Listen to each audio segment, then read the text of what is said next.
নমস্কার বন্ধুরা, আমি নমিতা রান্নাঘর উইথ নবমিতি আপনাদের স্বাগত জানাই। আজকে আমি বানাবো চানা মশলা। দেখো এখানে আমি নিয়েছি চানা, যেটা আমি আগে থেকেই ভিজিয়ে রেখেছিলাম। দেখো চানাগুলো অনেকটা ফুলে গেছে। এখন আমি এগুলাকে কুকারের মধ্যে নিয়ে নেব। আমি চানাটা আগের দিনই ভিজিয়ে রেখেছিলাম। এখন আমি কুকারের মধ্যে সবগুলা চানা দেওয়ার পর তার মধ্যে পরিমাণ মতো জল দিয়ে দিয়েছি। পরিমাণ মতো জল দিয়ে আমি তার মধ্যে দুটো তেজপাতা আর দিয়ে দেব তার মধ্যে অল্প একটু লবণ দিয়ে এটাকে আমি ভালো করে মিশিয়ে নেব। মিশিয়ে নিয়ে এটার ঢাকনা বন্ধ করে দিচ্ছি, বা ঢাকনা বন্ধ করে দিয়ে আমি বাস এটাকে 5 থেকে 6টা সিটি দিয়ে দেব। তারপর আমি এখানে নিয়ে নিচ্ছি আমার বাকি উপকরণগুলা। এখানে দেখো আমি নিয়েছি পেঁয়াজ, টমেটো, আদা, রসুন আর ধনেপাতা। এখানে আমি টমেটোটা পেস্ট করে নিয়েছি, ধনেপাতাও কুচি করে নিয়েছি, আদা বাটা, পেঁয়াজ বাটাও করে নিয়েছি। এগুলা রেডি করার পর আমি এখন গ্যাসের মধ্যে কড়াই বসিয়ে দেব। কড়াইটা গরম হয়ে যাওয়ার পর তার মধ্যে দিয়ে দিলাম পরিমাণ মতো তেল।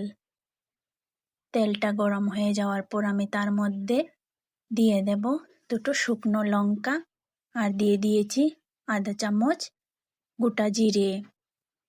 শুকনো লঙ্কার গোটা জিরাটা একটু লাল লাল করে ভেজে নিচ্ছি। এখন আমি তার মধ্যে দিয়ে দিলাম পেঁয়াজের পেস্ট। পেঁয়াজের পেস্টটাকে আমি চামচের সাহায্যে ভালো করে নেড়ে চেড়ে নিচ্ছি। পেঁয়াজের জলটা শুকিয়ে যাওয়ার পর আমি তার মধ্যে অ্যাড করব পেঁয়াজ রসুনের বাটাটা। পেঁয়াজ রসুন বাটাটা দিয়ে আমি এটাকে আবারও ভালো করে নেড়েচেড়ে ভেজে নেব। ভালো করে মিডিয়াম আঁচের মধ্যে এটাকে যতক্ষণ না কাঁচা গন্ধটা যাচ্ছে এটাকে আমি ভাজা করে নিচ্ছি। ভাজা করা হয়ে গেলে পরে আমি তার মধ্যে দিয়ে দিলাম টমেটো পেস্ট। টমেটো পেস্টটা দেওয়ার পর একটু নেড়ে চেড়ে দেব। নেড়ে চেড়ে আমি তার মধ্যে অ্যাড করব 2 চামচের মতো জল। জলটা দেওয়ার পর বাস আমি এখানে গুঁড়া মশলাগুলো দিয়ে দেব। আমি এখানে 1 চামচ হলুদের গুঁড়ো, 1 চামচ লঙ্কার গুঁড়ো, 1 চামচ জিরের গুঁড়ো আর 1 চামচ ধনিয়ার গুঁড়ো দিয়ে দিলাম। এই জিনিসগুলা দেওয়ার পর আমি এর মধ্যে 1 চামচ কাশ্মীরি লাল লঙ্কার গুঁড়ো দিয়ে দিলাম, যাতে করে আমাদের চানা মশলার রঙটা যেন খুব সুন্দর হয়ে যাবে। তারপর আমি দিয়ে দিলাম তার মধ্যে পরিমাণ মতো লবণ।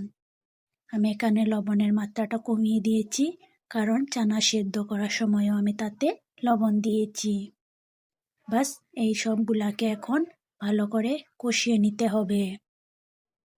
এটার মধ্যে আমি দিয়ে দিলাম অল্প পরিমাণে গোলমরিচের গুঁড়ো।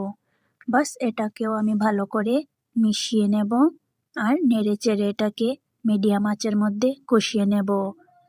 এখন আমি এটাকে ঢাকনা দিয়ে 2 থেকে 3 মিনিট রান্না করব।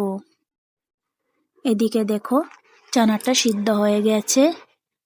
আমি ঢাকনাটা খুলে নিয়েছি, আপনাকে দেখিয়ে দিচ্ছি। দেখুন তো চানাটা একদম খুব সুন্দরভাবে সিদ্ধ হয়ে গেছে।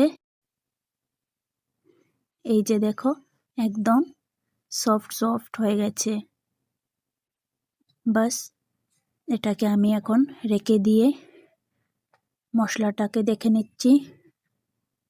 এই যে মশলাটাও কষানো হয়ে গেছে। এখন এটাকে আবারও আমি ভালো করে নেড়ে চেড়ে মিশিয়ে নেব। এই চানা মশলাটার মধ্যে মশলাটা যত বেশি কষানো হবে আমাদের চানা মশলাটা খেতেও কিন্তু দারুণ হবে। এখন আমি তার মধ্যে দিয়ে দিলাম সিদ্ধ করে রাখা চানাগুলো। সবগুলা চানা দেওয়ার পর এটাকে ভালো করে মিশিয়ে নেব, যাতে করে আমাদের মশলাটা চানাটা পুরো মিশে যায়। তারপর এখানে আমি দিয়ে দিলাম 1 কাপ পরিমাণ জল। আমি জলটা এখানে গরম জল ব্যবহার করেছি। বাস এটাকে নেড়ে চেড়ে ভালো করে মিশিয়ে নেব। মিশিয়ে নিয়ে এটাকে আরো 5 থেকে 7 মিনিট রান্না করে নিলে পরেই আমাদের চানা মশলা তৈরি হয়ে যাবে। গ্যাসের ফ্লেমটাকে হাই করে এখন আমি রান্না করে নিচ্ছি। রান্না হয়ে গেছে। বাস এখন আমি তার মধ্যে দিয়ে দিলাম 1 চামচ পরিমাণ চানা মশলা আর দিয়ে দিলাম কস্তুরি মেথি। এই কস্তুরি মেথিটা দেওয়ার কারণে আমাদের চানা মশলার মধ্যে আলাদাই একটা ফ্লেভার আসবে। এখন এটাকে আমি ভালো করে মিশিয়ে নিচ্ছি। মিশিয়ে নেওয়ার পর আমি তার মধ্যে দিয়ে দেব 3টে কাঁচা লঙ্কা। আমি মধ্যে থেকে চিড়ে দিয়েছি কাঁচা লঙ্কাগুলো। বাস এখন উপর থেকে ধনিয়া পাতা দিয়ে গ্যাসের ফ্লেমটা বন্ধ করে দেব। গ্যাসের ফ্লেমটা বন্ধ করে ধনিয়া পাতাটাকে একবার মিশিয়ে নেব। এখন শুধু এটাকে আমরা একটা বাটির মধ্যে নিয়ে নেব। আর হ্যাঁ বন্ধুরা, আমার এই রেসিপিটা যদি তোমাদের ভালো লেগে থাকে তাইলেই অবশ্যই আমার চ্যানেলটাকে লাইক আর সাবস্ক্রাইব করে দেবে। আর আমার এই চানা মশলা বানানোটা কেমন হলো অবশ্যই কমেন্ট করে আমাকে জানাবে। এই চানা মশলাটা একবার ঘরে ট্রাই করবে, আশা করি সবার খুব ভালো লাগবে। সবাই ভালো থাকবে, সুস্থ থাকবে। টাটা।